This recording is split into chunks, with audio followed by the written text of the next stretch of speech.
Hi friends, నేను మీ తెలుగింటి అబ్బాయి. మాది పూర్వం గోదావరి జిల్లా, ప్రస్తుతం కాకినాడ జిల్లా, పిఠాపురం మండలం, పీదొంతమూరు గ్రామం. మా గ్రామంలో అయితే శుద్ధగడ్డ కొండకాలువ గురించి మీకు ఆల్రెడీ వీడియోలు పెట్టాను. నేను నిన్న అంటాను.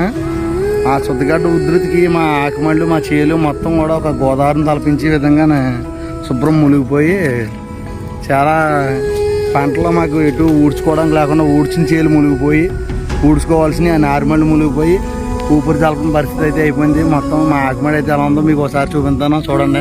ఇలా ఈ రకంగా చివర్లు కాపాడే విధంగా ఆకుమడి మొత్తం మునిగిపోయి పైనుంచి వరద పొలమని వరద వచ్చేస్తా ఆకుమడి అయితే ఇలా చివర్లు కాపాడుతూ ఉంది. ఈ వరద ఇంకా ఆగాలంటే మాకు సుమారుగా ఇంచుమించు ఒక 10 రోజుల పైనే పడుతుంది.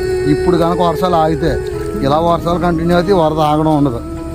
ఇదంతా జరిగేలాగా ఈ వరద ఇలాగ ఉంటే ఈ ఆకుమళ్ళు కుళ్ళిపోవడం అయితే జరిగిద్ది. ఇదండి రైతు కష్టం.